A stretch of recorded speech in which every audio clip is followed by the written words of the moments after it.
Hello, ladies and gentlemen. Welcome to a brand new series. This is Super Mario Bros. 2. When Mario opened a door after climbing a long stair in his dream, another world spread before him, and he heard a voice call for help to be freed from a spell. After awakening, Mario went to a cave nearby, and to his surprise, he saw exactly what was in his dream. So that's the story, if you can call it that. Anyway, this game was originally released for the Nintendo, the NES, back in 1998. It is a reworking of a game called Yume Kojo Doki Doki Panic, which released in Japan only, which it translates roughly to Dream Factory Doki Doki Panic. But this game was changed to Mario characters instead of the original ones to kind of make it more familiar to Western audiences. Interestingly, the main antagonist in the Japanese version is named Mamu, a name that you might recognize if you've played The Legend of Zelda Link's Awakening. That character made a strange appearance in that game, but that's a tale for a different day.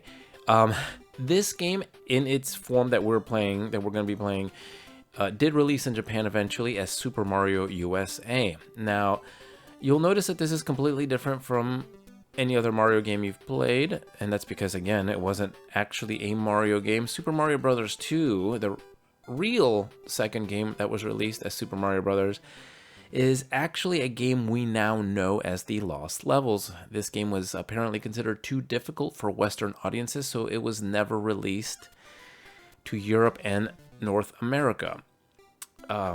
Eventually, it was released in Europe and North America alongside the other games in the packaged Super Mario All-Stars, which released in 1993 for the Super Nintendo, but never in its original NES/Famicom version. Now, the way we're going to be tackling this series is we're going to be doing one world per episode. Each world, I believe, has 3 or 4 levels. Some of them have different, I think one of them only has 2.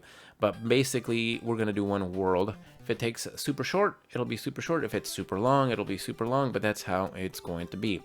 Now, as far as me, I've never beaten this game. I played this game a lot as a kid.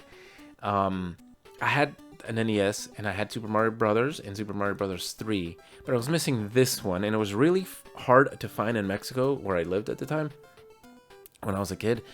And so my grandma, on a visit to the U.S., saw it, knew that I wanted it, bought it for me, came back, and gave it to me, which was a phenomenal present for me.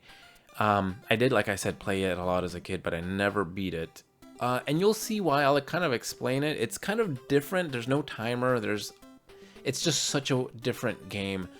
So I kind of just goofed around in it a lot. So I'm excited to finally beat it. It's probably not that hard. I'm going to say that now and regret it later. But it's probably a little bit easier than Super Mario Bros. 3. Probably. So we'll see. We'll see how it goes. It'll be exciting either way. I'm looking forward to playing this game. But that's all I have for this introduction. One last thing I did want to point, Doki Doki, that's a term you might have seen in other Japanese games and whatever, other media. Doki Doki is like the onomatopoeia in Japanese for like a heartbeat. So Doki Doki Panic, it's like heartbeat, the sound of a heartbeat panic. So you'll see that in different contexts, but that's kind of what it means, which I found interesting when I actually looked that up a long time ago. But anyway, that's it for this episode, this introductory episode. Episode 1, of course, will be uploaded alongside this one. So I hope you guys are looking forward to this game. I will see you in episode 1. Until then.